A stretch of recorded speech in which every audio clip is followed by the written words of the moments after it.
நல்லா எப்படி சவுண்டு கேட்குதுங்களா? நல்லா கண்ணாடி மாதிரி காஞ்சி இருக்கணும்.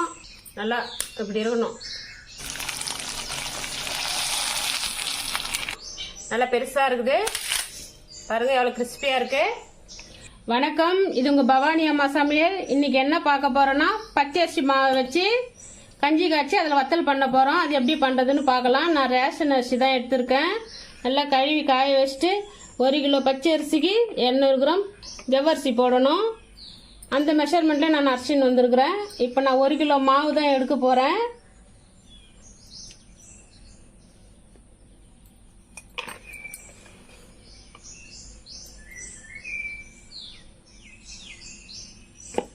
இந்த கிண்ணம் வந்து 1 கிலோ மாவு பிடிக்கும். நீங்கள் கப்பில் எடுத்துக்கலாம், இல்லை டம்ளரில் எடுத்துக்கலாம், உங்களோட மெஷர்மெண்ட் அது. நான் இந்த ஒரு கிண்ணம் எடுத்துருக்கேன். இது 1 கிலோ மாவு பிடிக்கும். 1 கிலோ பச்சரிசிக்கு 200 கிராம் ஜவ்வரிசி போட்டு அரைச்சிது. இது இந்த மாவை வேற ஒரு பெரிய பாத்திரத்தில் மாற்றி கரைச்சி வச்சுக்கலாம், தண்ணி ஊற்றி. இப்போ இந்த கிண்ணத்துலேயே 1 கிண்ணம் தண்ணி ஊற்றி வச்சுக்கலாம்.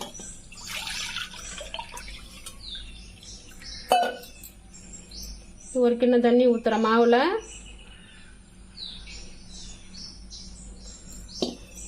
இதை நல்லா கரைச்சிக்கலாம். கையில் கூட கரைச்சிக்கலாம், இந்த மாதிரி வச்சு கரைச்சிக்கலாம். இது தண்ணி பத்தாதே, இன்னும் கொஞ்சம் ஊற்றணும்.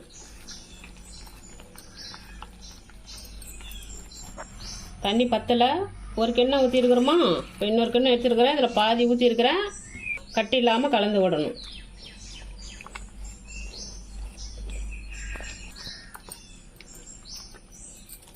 எட்டாவது தண்ணி கொஞ்சம் ஊற்றிக்கலாம்.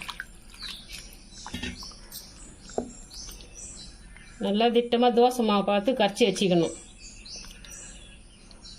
இந்த மாதிரி கரைச்சி எடுத்துக்கணும். இந்த மாதிரி பதத்துக்கு, தோசை மாவு பதத்துக்கு. இப்போது நான் 2 கப்பு தண்ணி எடுத்தேன் இல்லையா, இதில் இன்னும் 1 டம்ளர் தண்ணி இருக்குன்னு நினைக்கிறேன். ஊற்றி பார்க்கலாம். மிச்சம் 1 டம்ளர் தண்ணி இருக்குது, அது இருக்கட்டும். 1 கிண்ணம் மாவுக்கு 2 கிண்ணம் தண்ணி எடுத்துருக்குறேன். அதில் 1 டம்ளர் தண்ணி மிச்சம் இருக்குது. இது எப்படியா இருக்கட்டும். இது 2 கிலோ சாதம் வடிக்கும் எனக்கு, அதனால் இந்த பாத்திரம் எடுத்துருக்குறேன். 1 கிலோ மாவு எடுத்துருக்கோம், அதுக்கு இது கரெக்டாக இருக்கும். இப்போ அது மாவு எடுத்த கப்புலேயே 1 கப்பு ஊற்றிருக்கேன் தண்ணி.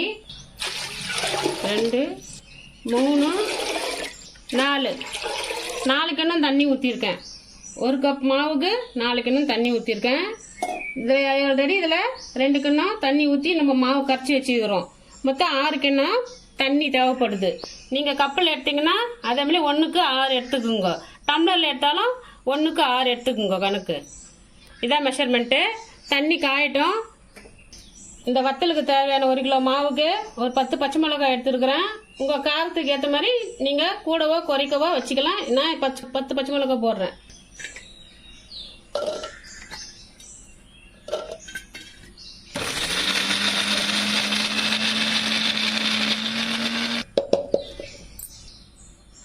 பச்சை மிளகாவை இந்த மாதிரி குறைப்பாக அரைச்சி எடுத்துன்னு வந்துடணும். இப்போ இதை தண்ணியில் ஊற்றலாம். நம்ம 1 கிளாஸ் தண்ணி எடுத்து வச்சது இல்லையா, மிச்சம் தண்ணி, அதை இப்போ இதை யூஸ் பண்ணிக்கலாம். நல்லா அது கலந்து தண்ணியில் ஊற்றிக்கலாம். பச்சை மிளகாய் போட்டுட்டோம். இதை நல்லா கலந்து விடலாம். தண்ணி கொதி வரட்டும். கட்டு போட்டு மூடி வச்சிடலாம். இன்னும் இதில் 1/2 கிளாஸ் தண்ணி இருக்குது. இது இந்த மாவு ஊற்ற சொல்ல அது யூஸ் ஆகும். இது இருக்கட்டும். தண்ணி நல்லா கொதிக்க ஆரம்பிச்சிச்சு. இந்த டைமில் கல் உப்பு ஒரு 2 ஸ்பூன் போட்டுக்கலாம். கல் உப்பு தான் போடணும் கஞ்சி வத்தலுக்கு.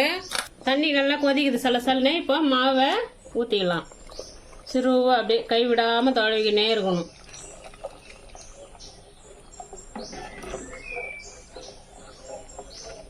கஞ்சி வத்தல் செய்யறதுக்கு 1/2 கிலோ மாவு எடுக்கிறோன்னா 1 கிலோ சாப்பாடு வடிக்கிற பாத்திரமாக எடுக்கணும்.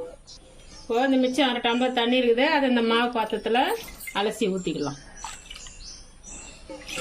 ஸோ நம்ம 1 கிண்ணம் மாவு எடுத்ததுக்கு நமக்கு இப்போது 6 கிண்ணம் தண்ணி செலவாயிருக்குது. 4 கிண்ணம் தண்ணி ஊற்றிருக்கிறோம் இந்த பாத்திரத்தில். 2 கிண்ணம் வந்து மாவு கரைக்க வச்சுருந்தோம். அதில் மிச்சம் 1 டம்ளர் வச்சுருந்தோம். அந்த 1 டம்ளர் பச்சை மிளகாவில் கலந்து ஊற்றணும் கொஞ்சம் தண்ணி. மிச்சம் இருக்கிற தண்ணியை மாவு பாத்திரத்தில் இருக்கிறத அலசி ஊற்றிக்கணும்.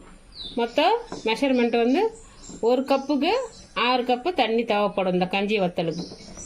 உப்பு வந்து கொஞ்சம் கம்மியாகவே இருக்கணும். வத்தல் பொறுத்த வரைக்கும் உப்பு கம்மியாக தான் இருக்கணும், முக்கால் உப்பாக தான் இருக்கணும்.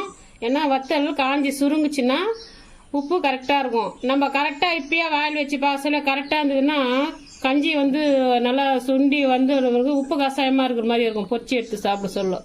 அதனால் உப்பு கம்மியாக தான் போடணும் வத்தலை பொறுத்த வரைக்கும். இது வந்து கை விடாமல் கலரிக்கிட்டே இருக்கணும், கை விடக்கூடாது, அடி பிடிச்சிக்கும். இது அப்படியே கிண்டிக்கிட்டே இருக்கணும் ஒரு 10 நிமிஷம். தீ வந்து மிதமான தீ வச்சுக்கோங்க, ஹை ஃப்ளேமில் வச்சிடாதீங்க, அடி பிடிச்சிக்கும். ரொம்ப ஸ்லோவாகவும் வைக்காதீங்க, மாவு வேகாது. அதனால் மிதமான சூடு வச்சுக்கோங்க. பாருங்க சுற்றி கொதி வர ஆரம்பிக்குது. இப்போ மிதமான தீயில் இருக்கிறத நல்லா சிம்மில் வைக்கணும், ரொம்ப சிறுவு வச்சிடணும். வச்சுட்டு இப்போ இந்த மாதிரி நல்லா கிளறி இருங்க, ஒரு 5 நிமிஷம் இப்படியே கிளறிக்கிட்டே இருங்க, கை விடாமல் தடவிக்கிட்டே இருங்க. கஞ்சி பதத்துக்கு வந்துச்சு, ஸ்டவ் ஆஃப் பண்ணிடலாம். 1.5 ஸ்பூன் சீரகம் சேர்த்துக்கிறேன். இது ஃபஸ்ட்டே போடலாம், தண்ணி கொதிக்கும் போது கலர் மாறும், வத்தல் வந்து கலராக இருக்கும். அதுக்காக தான் கஞ்சி காய்ச்சி முடிச்சுட்டு கடைசியாக சீரகம் சேர்க்கறது. இதை நல்லா கலந்து விட்டுக்கலாம். நல்லா கிண்டியாச்சு. இப்போ மேலே போய் வத்தல் போட்டுடலாம். மாடியில் போயிட்டு மேலே நல்லா சுத்தம் பண்ணியாச்சு. சுத்தம் பண்ணிவிட்டு ஒரு காட்டன் வேட்டி எடுத்துருக்குறேன். அது நல்லா ஈரம் தண்ணியில் நனைச்சிட்டு ஈரம் இல்லாமல் புளிஞ்சு எடுத்துட்டு விரிச்சிட்டு இந்த மாதிரி கஞ்சியை வந்து ஒரு சின்ன கிண்ணத்தில் வச்சுக்கலாம். ஏன்னா பெரிய பாத்திரத்துலேருந்து எடுத்து ஊற்ற முடியாது. அதனால் ஒரு சின்ன கரண்டியும் போட்டுங்க. சட்னி வீட்டில் சட்னி யூஸ் பண்ணுவோம் இல்லையா கரண்டி, அந்த மாதிரி கரண்டியில் இருந்தால் தான் ஒன்று ஊற்றுறது கரெக்டாக இருக்கும். இப்படி ஊற்றும் போது தொலைவாக ஊற்றுங்க. அது கொஞ்சம் இடம் கொஞ்சம் பரப்பி வரும் அந்த ஊற்றின பிறகு. அப்படி ஒன்று கொஞ்சம் உங்களுக்கு மெலிசாக வேணும்னா கொஞ்சம் அந்த கரண்டியை மேலே இப்படி பண்ணி விடலாம், அவ்வளோதான். இப்படி பண்ணிட்டோமா கொஞ்சம் பெருசாக இருக்கும். இதே மாதிரி எல்லா கஞ்சியும் ஊற்றி எடுத்துடலாம். ஊற்றி முடிச்சுட்டு நான் காமிக்கிறேன். நம்ம இதை வெயிலுக்கு முன்ன போட்டோமா தான் ஒரு 7 மணிக்கு வந்தோமா ஒரு 1 ஹவர் ஆகும் இது விடுறதுக்கு. 2 பேரும் இருந்தால் 1/2 மணி நேரத்தோட முடிச்சிடலாம், 1/4 மணி நேரத்துலேயும் முடிச்சிடலாம். ஒரே ஆள் ஆகணுன்னா ஒரு 1/2 மணி நேரம் ஆகும். அதனால் முடிஞ்ச வரைக்கும் சீக்கிரம் வர மாதிரி பாருங்கள். வெயிலுக்கு முன்னாடி வத்தல் விட்டுட்டு போயிடலாம். அதே மாதிரி நம்மளுக்கு ஒரே நாளில் காஞ்சிரும். எவ்வளோ சீக்கிரம் போடுறோமோ அவ்வளோ வரைக்கும் நம்மளுக்கு ஒரே நாளில் எடுத்துடலாம் வத்தல். கொஞ்சம் லேட் ஆச்சுன்னா நம்மளுக்கு 1.5 நாள் அந்த மாதிரி ஆகும் காயத்துக்கு. முடிஞ்ச வரைக்கும் காயில் ஒரு 7 மணிக்கெல்லாம் வத்தல் விடுற மாதிரி பாருங்கள்.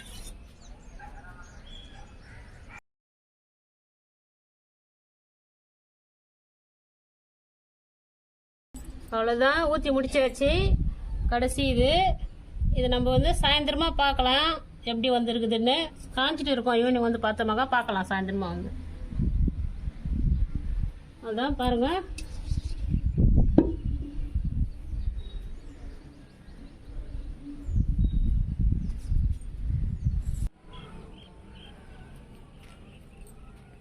பாருங்க நல்லா காஞ்சிருச்சு. இதை தண்ணி தெளிச்சு எடுத்துடலாம்.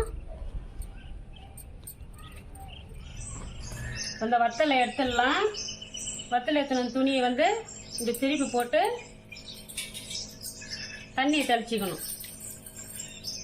கொஞ்சம் தண்ணி கொஞ்சம் தாராளமாக தெளிச்சிக்கோங்க. இப்படி முன்னாடி போட தெளிக்கக்கூடாது, திருப்பி போட்டு தான் தெளிக்கணும்.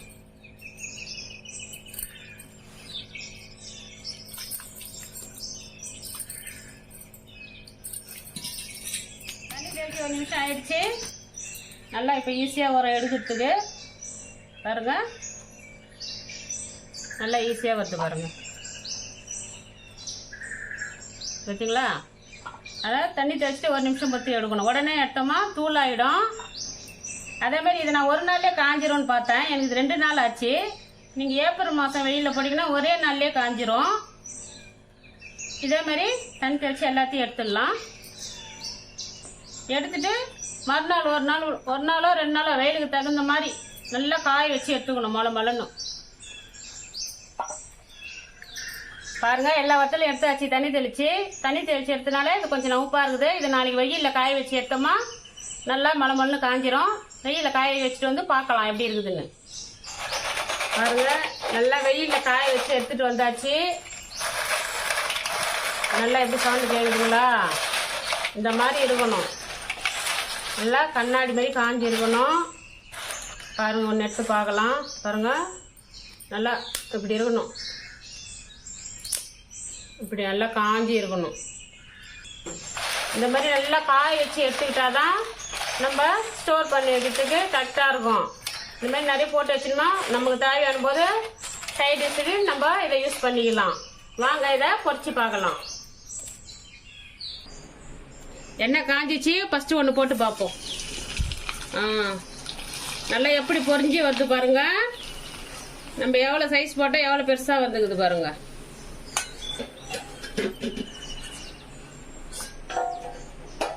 இன்னும் கொஞ்சம் போட்டு பொரிச்சு எடுக்கலாம்.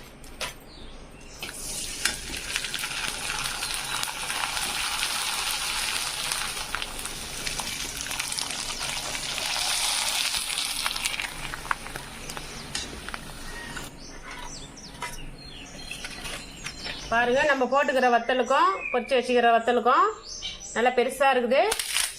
பாருங்க எவ்வளோ கிறிஸ்பியாக இருக்கு. இந்த வத்தலில் உங்களுக்கு டவுட் இருந்தால் கமெண்ட் செக்ஷனில் கேளுங்க. நான் அடுத்த வீடியோவில் சொல்கிறேன். புதுசாக நம்ம சேனலில் பார்க்குறவங்களா இருந்தால் சப்ஸ்கிரைப் பண்ணிக்கோங்க. அப்போ தான் நம்ம போடுற வீடியோ உங்களுக்கு உடனுக்குடனே வரும். இந்த வீடியோ பிடிச்சிருந்தா லைக் பண்ணுங்கள், ஷேர் பண்ணுங்கள். நன்றி, வணக்கம்.